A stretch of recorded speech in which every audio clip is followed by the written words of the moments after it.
Hello and welcome. We are podcasting in costume this time with Speaking of Spirits.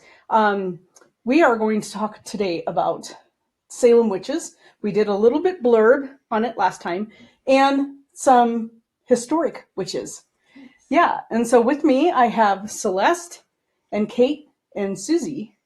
Yeah, I can't wait to get started. So this light is blinding me, so let me move it.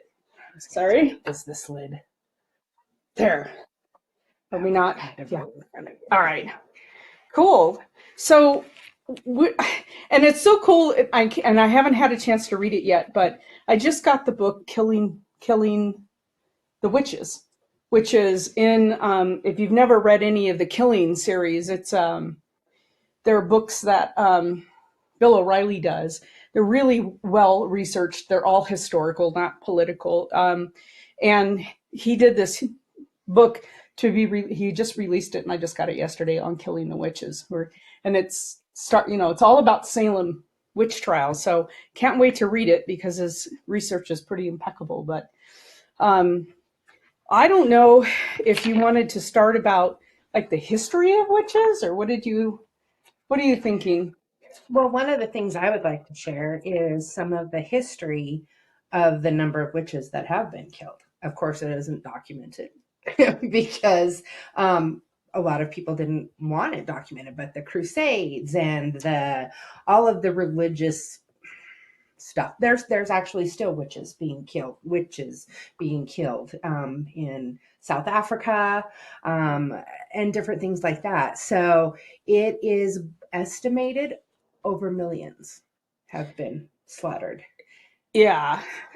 After our last podcast, I'm on another podcast with Decon, and he does a lot of research on South Africa and a lot of different areas. And he was talking about the South African witches that are being killed. And he says most often it's the high witch that's telling everybody to kill the other witches, which I Oh, thought that was wow. really interesting. It's not just like mob mentality. It's it's an Power and control. exactly power and control. It's like a hit. She puts out a hit, or he, on other people who are practicing because they don't want that, I guess, competition, I would imagine. That's interesting. That's interesting. So that's a Yeah, little bit of a and different take to what happened in the Crusades and everything else, yeah, but it's scary stuff, it right? is. They also say never let a good like crisis or epidemic go to waste. So throughout history, there is also a portion in there of property control, land grabs, and any kind of, if I want your husband, then we're going to accuse you of that. If you inherited something from your husband passing and we don't feel that's right, I'm going to accuse you of that. So there's been a lot of that going on. And just even out of spite, just simply, that girl is so pretty and she's taking all the other men in the village, or they're all interested in her, so now my prospects are gone down, so she's our next target. Well, another thing that I've read is most witches are the wise ones. They're the ones who knew how to take care of the seeds to replant crops. They knew how to weave baskets and how to be midwives and how to create medications from the different plants and herbs. And when doctors started making money off treating people, even way back when, if you had somebody that was doing it for free or for a dozen eggs and you were losing out on money, they're a witch. And so it's had all different kinds of twists and turns. And things like that are more effective than anything that they initially started to make that was more synthetic or in their labs, or like using mercury to cure STDs, which we know that is going to be the ultimate cure. You'll be dead. Yeah. So The Mad Hatter's disease. yeah, so if they see that these results are going to be bad by these people coming in and taking these remedies from these doctors, and yet they're dying, they're not going to sell their product. So they're going to go to someone who's reputable, who's been around, who has the knowledge and the power and the know-how, and it actually works. So take them out. So I was trying to find out when did what's the earliest recorded time of a witch, right? And so according to history, and I couldn't find anything earlier than this, it was in the Bible, actually. It was written I guess book one of Samuel, thought to be written, that was about between 931 and 721 BC. It tells of a story that King Saul sought a witch. Mm-hmm. He sought out the witch of Endor to summon the dead prophet Samuel's spirit to help him defeat the Philistine army. The witch roused Samuel, who then prophesied the death of Saul and his sons. The next day, according to the Bible, Saul's sons died in battle and Saul committed suicide. And then another Old Testament verse condemned witches, as the off-cited Exodus, I guess 22:18 says, "Thou shalt not suffer a witch to live." So, Well, and if you use the term loosely, back in Egypt, they did magic. They did energy working. They didn't call themselves witches. Most of them were priests or priestesses. But the practice of medications, of the mummifications, of how to propagate your land and whatever plants you're trying to grow, it's probably been around as long as time. There just wasn't necessarily someone writing it down in a book. Right. And labeling it as a witch who knew this information. But witch, I believe it's Gaelic, but I can't remember. It might be another language. But witch is wise. And witchcraft is the craft of the wise, which meant they were the ones that had the knowledge that carried on for the medicine, for the crops, for being a midwife, for helping with animal husbandry of breeding and birthing. And if the cow needed help having the calf pulled, those kinds of things, those wise people knew how to do it, and they taught the ones below them. It'd be interesting to know when it switched, like from just everyone kind of knew this kind of stuff, and then it turned so that witches were like the abnormal, right? Like the people who could cure and heal with like herbals or know how the crops grew and what to do for that. Like when did that turn where people became resentful of that? Or I bet it has a lot to do with the money and the power and the land and all of those other things. Because women didn't have, well, we didn't even have rights in this country until not even 100 years ago, wasn't it? Yeah. To that effect of voting and different things like that. Yeah. I guess the hysteria, the hysteria took hold in Europe first, obviously. America's a fairly young country, right?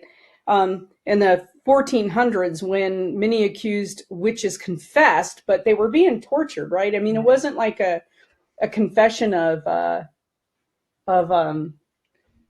yeah, I've done wrong things, bad things. It was, they're pulling off a limb. Yeah, you're going to confess anything and try to get it stopped. But within a century, witch hunts were common, and most were executed by burning at the stake or hanging.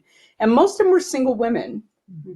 They weren't married, because single women they were frowned upon. So they were thought to be in cahoots with the devil. Yeah. And lustful if you were a single woman. So, well, and it's interesting where you bring up the torture. That's where we come up with the iconic green-faced witch with the broken, crooked nose and the broken fingers. That's what the women would look like after they were beaten, hit in the face, had their fingers smashed with hammers or put in vices, and then everyone made them to look haggish, and that's what a witch was. And they were this evil. If they were good, they would be beautiful. But it was normal people. Sometimes it was handicapped people. They thought there was something wrong with them, but that is where our depiction of the ugly, haggard, green-faced, gnarly-knuckled witch comes from. So there was a publication, and just Germany had the highest executions, the highest amount, and Ireland had the lowest, which in the Celtic world, witchcraft really wasn't that frowned upon. I mean, everybody went to your witches. It wasn't. And the Celts had a whole different, and the Vikings had a whole different perspective on life than everybody else did, right? But there was a publication called Maleficarum, Something like that. Maleficarum. Yeah, I think it was written by two German Dominicans around, it was in 1486, which likely spurred witch mania to go viral. And basically the book was translated to The Hammer of Witches, and it was essentially a guide on how to identify, hunt, interrogate witches. cool. Although I would like to get a copy of it. I think it would be cool to read it. Mhm. But It was interesting because that book, for a long time, I think it said like 100 years, was the second bestseller behind the Bible. Mhm. Like, Really? people were buying those two books the most. Like, Really? that's insane. Yeah. wow. And 100 years before that, through history, is the Black Plague. And that swept through Europe, starting down in Italy, and then traveled up into the Germanic area in those regions. And they had no explanation for this massive die off and why people were getting infected like this. No clue for the longest time. And a lot of women were accused of that. And of course, they would be out, trying to help and heal and distribute medicines and things like that. But throughout my studies through history, that is a big factor in that is the Black Plague, is because it was unexplained. If you have something that's unexplained, and you're always going to be searching for something, to grasp at that, makes sense in your own little world. Mhm. And if you can't find any scientific reason for it, then we're going to go Mm-hmm. straight to the, mystic witch thing. So that natural procession of, all this death and everything, and then start slipping into, hey, we think it's these witches that are doing that. Let's write a manual on this because we want to prevent this from happening ever again. So we're going to keep an eye on these people. Yeah, and with hysteria, logic just completely goes out the window. Yeah. So even though we're like laughing about it, if just like COVID, so much stuff came up during that time and misinformation, and people were just latching onto it just because everyone was panicked and didn't know what to do. They So want an Isn't it explanation, crazy yeah. that in 2020 we still almost have the same amount of hysteria and panic? Yeah. Yeah. Yeah, So- watching people argue and scream at each other that you are within the 6 feet distance, and it might have been like half a foot out. I'm like, you guys are crazy. Yesterday this was just fine. So what changed today? Yeah. Yeah. So Do you guys want to move on to the Salem witch trials? Absolutely. yeah. Yeah. So I guess it started, the Salem witch trials in Salem, Massachusetts started, it was basically 1692. And so it started with Abigail Williams. She was 11, and 9-year-old Elizabeth Paris, who were suffering from fits, body contortions, and uncontrolled screaming. Today, it's thought that these young girls were poisoned by a fungus. Because it can produce some of these same symptoms. But as more young women began to exhibit symptoms, mass hysteria ensued, right? So, and so I think we talked last time that they thought it was a fungus on the wheat, mhm. right? Which everyone would have been eating. Everybody would have eaten it because it was, harvest, and you're eating the wheat and there's a fungus on it. And so Which it is was, the basis for LSD, and there's a case of that back in Europe as well. oh, really? Wow. Yeah, where they danced themselves to death. They theorized that it was the same fungus that's the basis of LSD that they ingested, and they had hysteria, and then eventually died because Wow. they had a massive amount of it. So that does not surprise me at all. Well, I think technically you can't overdose on LSD. No, but the sanitation and the conditions of what was going on back Yeah. then, if So there was Well, other and if stuff they're not involved. drinking and Yeah. eating Right. because they're because in they're a dancing tizzy. for, I think they said it was like 7 days or Oh my something like God. that, Yeah. and they literally died from it. So Well, yeah. just I mean- one little village that it took place.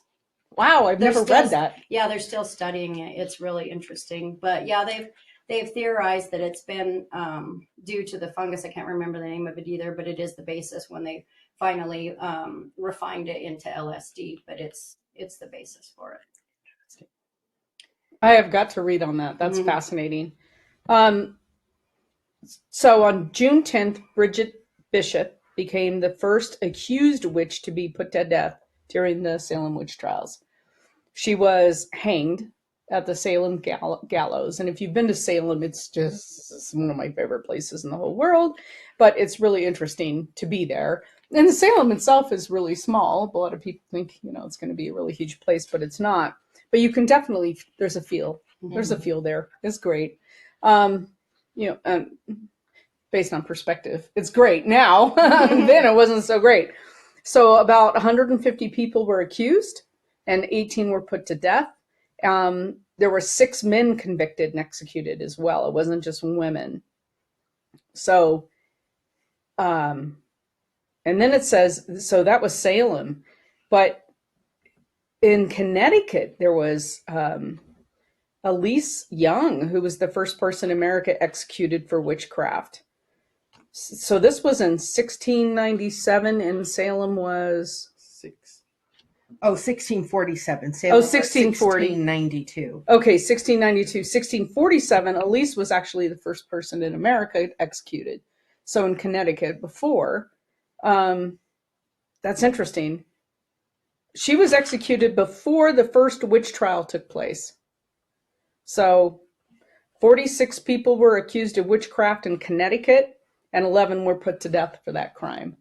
And I didn't know that. Like, it always centers around Salem. I didn't know about the Connecticut witches. So, and then Virginia had, they were less frantic. 1655, a law passed making it a crime to falsely accuse someone of witchcraft. But people were still concerned about witchcraft, and 24 witch trials took place in Virginia, but none were executed in Virginia. So, yay for that. Anyway, I was just gonna. This was one of my little weird synchronicities. Is when I first studied about the witch trials and the details of it. One of the execution dates was August 19th, which is my birthday, and several, like I think there was 3 named Sarah, which is my daughter's name, and it was just one of those weird little. I'm getting chills, and it's just like I don't know, just one of those little weird synchronicities that just. I don't know, kind of validates what I feel, what I do, who I am. But yeah, most people that were, well, I can't say most, a lot of people that were executed were nothing.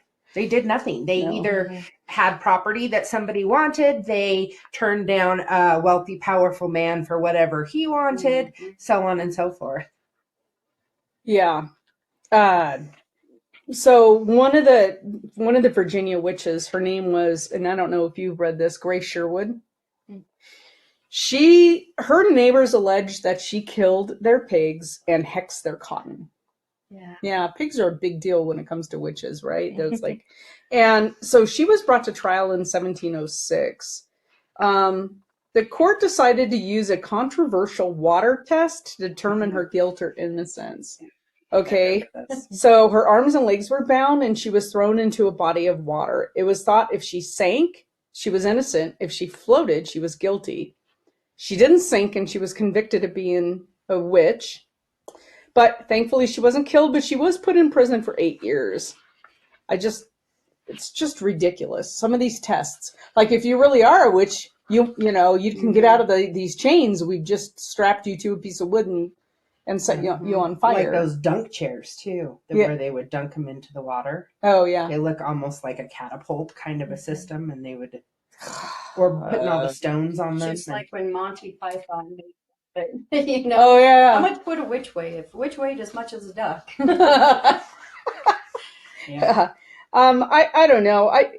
The whole thing is just so infuriating. But I kind of wanted to talk a little bit about famous witches and historic witches, and you have some information, yeah? Yeah, because one of the hard things to find, I really wanted to find someone who proclaimed themselves as a witch and not just through torture confessing to being a witch.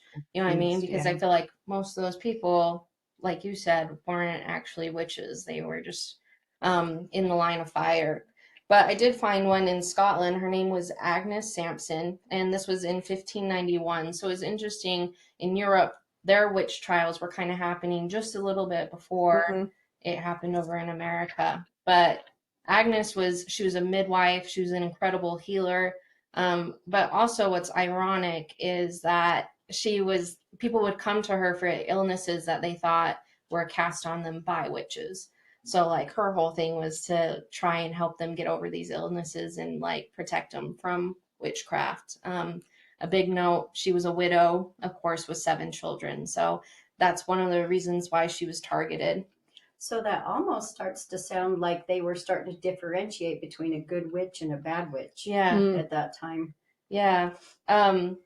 So what got her accused was the king at the time was marrying the queen that was in a different country. Her ship was having too many problems getting to Scotland. And so he went to go get her, and the seas were really bad when they came back. And so, of course, they're like, well, this is obviously witchcraft, right? It couldn't be anything else. Weather, Like, Yeah. season, you know, whatever. Nothing. Yeah, that obviously never happens. Polarized Captain. Yeah. Kidding. So through the confession of someone else, they said that Agnes was like the head or the eldest witch in this small little town. So of course, she went and was jailed. She was tortured. They shaved every inch of her body to see if she had a devil's mark. For people who don't know, that's going to be a birthmark. Yeah, I have one. Mole. Yeah. Yeah. They also say that most of the time it was hidden by your hair. So that's why they would shave you down to find it. And of course, she unfortunately had a mole or something. And then they tortured her for probably about an hour before she confessed to everything. Made up this crazy story that she had gotten this cat, tied the body parts of a dead man on it, and threw it into the sea, and that's how she cursed the king to have a bad travel. Yeah, something so crazy. And so she also confessed that on Halloween night, she met with 200 other witches and they signed their souls over to the devil. The king at the time was actually really involved in the trials, which was kind of odd. So in her trial, he was like, I want you to prove that you're a witch. Tell me what my wife said to me on my wedding night or something, the first night that him and the queen were united. And he claims that word for word she was able to say it. So they strangulated her and burned her body. And yeah, so, but she was one of the ones to claim, being like a white witch or being a healer of some sort. So during that time in Scotland, 4,000 to 6,000 people were accused, and around 1,500 were killed, and most of them were strangulated and then burnt at a stake in Scotland. That's they interesting. have in Edinburgh, next to the Edinburgh Castle, they have a well. And the well is in honor of all the witches that were executed in Edinburgh, Scotland. When I went there in 2018, we went on a tour and we met at the Central Square, the Market Square. And there had to be 50 people in our tour. And me and 3 of my friends were there. And the lady said, we're here today because someone has been accused of witchcraft, and it's you. And she pointed right to me. And of course, the cackling began with my friends, thinking it's hysterical. And she calls me up here and she goes, you have been accused. How do you plead? And I said, guilty. And she's like, you're not supposed to say that. And I'm like, okay. So they tortured me and they flogged me and they hung me and then they burnt me. And then my friends all had to pay to clean up the mess afterward. And she said this was often a Sunday afternoon activity in Edinburgh. Wow. Is they would have the criminals, the murderers, and the witches, and they would execute them, and everybody would bring their families and they would put out their blankets and they would have their picnic as they watched the people being tortured and killed. So yeah, it's pretty prevalent throughout most of the UK. That's interesting. Yeah, right now in Scotland, there's a group of people. I don't know if they've been successful or not, but trying to get pardons for all those accused. Yeah, there's a cool app. I'll have to find it. But it shows every place and the names of the people that were executed for witchcraft throughout Scotland. Nuts. Yeah. So anyway, I didn't know if we wanted to talk about, I don't consider some of these witches like Hecate and Lilith, and I think they're more goddesses. But What's think the difference? I know A I'm rose trying, but by I'm, any other name is right. still a rose. So Yeah. I mean, there are in gods, goddesses, whatever that are out there that people resonate with, and you have Hecate, which is the mother of darkness, right? She's the mother of all things. She is the triple goddess. Yeah. So she's maiden, mother, and crone. Yeah. And when we just had our Mabon, that was coming into the time of the crone. Yeah. And so she has all the aspects. She is the one who brings you to be born. She's the one that guides you through your life as mother, and she's the one that greets you at the crossroads to take you safely into Summerland or heaven or whatever you call the place you go to rest before you are reborn into this life. So she's an extremely powerful Mhm. goddess. She's also a goddess of justice. So if you ever have a situation, maybe you're being accused wrongly and being sued for something, you could call on Hecate to bring justice. Hecate? Yeah, Hecate. Oh, they have it. Yeah, it depends. There's all different kinds Okay. of pronunciations Pronunciations, depending yeah. on which, like if you're Yeah. speaking Gaelic or Okay. whatever. But the thing with her is be careful to call in her help Mhm. if you have your own sins or your own things, Right. because Who doesn't, justice is given equally. right? Mhm. So if you call for justice for a person that's suing you that's done something wrong, but you've really stolen or embezzled from your job, be prepared. You may be outed because Mhm. that's you're calling for justice. Mhm. And then Lilith. So so it's interesting because Mark and I, on our early podcast, you'll see Mark was on our podcast and he talked a lot about Lilith and is allegedly the first woman created by God before Eve. Right. And So- that's part of Judaism. Oh, okay. Okay. They believed that she was the first woman created, that God created her. He created Adam. He said, you need to do what he says. And she said, oh, hell no. And so she was banished. And so he took Adam's rib Yeah, maybe. to create Yeah. Eve. So then she was a part of him. So she was under him. Yeah, so she's associated with darkness and the moon. Yeah, so her refusal to be subservient to Adam got her kicked out of paradise and forced to have 100 demon babies for each day she didn't agree to return. She never did return, I guess. No. But I like the fact that she was fiercely independent and very unapologetic. Well, and the awesome thing with her is with a lot of the people I know, including Mark, the men are very, what's the word I want? Not necessarily, because in most types of witchcraft or Wiccan or whatever, you don't worship a god or a goddess, but they hold them in honor or esteem. And there's a lot of men that honor Lilith Mm-hmm. for being the strong, not take anybody's garbage kind of a person or goddess. Yeah. I don't know. There's a whole list of women that we could go through, and I think that's probably another topic for a podcast because it's a great topic. But the witch trials, one of my friends, so her what did she say the other day? I had to clarify with her because I couldn't remember what it was, but it's her great great grandmother to the 9th, something like that. So it's like great. Yeah. Anyway, was one of the ones executed in Salem. And so, yeah, so she reminded me that when I had posted on my Facebook feed that, hey, I just got the Killing the Witches book and I can't wait to read it. And she goes, I'm sure she would be in there. So I'm going to look for her name. But yeah, kind of dark history in our, I mean, well, one of the other really cool things is there is a coven still ran by Lori Cabot. She's one of the proclaimed renowned witches in the United States back in Salem. And I have several friends actually in a group and called the Crones. And they still gather and they still do things. And if you're a fan of Voodoo by Godsmack, that is that coven that's in there. They're doing one of their ceremonies with their swords and their capes. Nice. And he specifically asked them if they would be a part of his video. And that's the Lori Cabot Coven. Nice. From I do Salem. I have some of her. I think she has some books. Oh, she has all kinds of. Yeah. She has a store there. She's getting quite old, and with COVID, she doesn't do as much public things, but she has daughters, and there's probably 100 plus or more in her coven there. So, Nice. Yeah.